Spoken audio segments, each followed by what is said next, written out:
Hi, my name is Nigel Gorski. I'm a chartered accountant and my role in life is to look after lots of small businesses through my own practice, Nigel Gorski Consulting. So, a very warm welcome to this time's topic. One which seems to be top of the pops at the moment is directors' loans.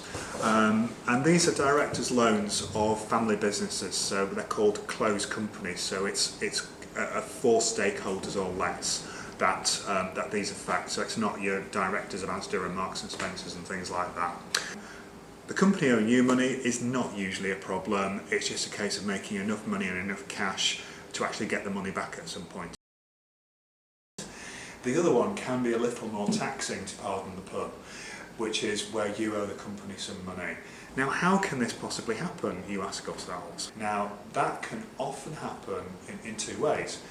The first way is that company directors or shareholders use a company bank account as their own personal slush fund, and this can build up a negative balance on the loan account, and sometimes there aren't enough earnings in the company to declare a dividend to pay it back. The other way is that people declare dividends and just keep taking dividends like drawings as a sole trader would take, and suddenly they forget that the company's got things like VAT and tax to pay, and again it builds up this negative balance. So what happens when you overheat and you've got a negative director's loan? Well, if you can pay it back, and if you can pay it back within 9 months of the company's year end, it's not such a bad thing because there's very little tax implication, unless it's over £10,000, where we might have to do a P11D and pay a little bit of national insurance on it and declare it on your tax return. If you can't pay it back, then we have got a nasty sting in the tail, because believe it or not, if it's not paid back within the 9 months after the company's year end, then there's a tax loading paid by the company of 32.5%. And so if it's £5,000, it's 32.5% of that, and that has to be paid at the time the company's corporation tax bill's got to be paid.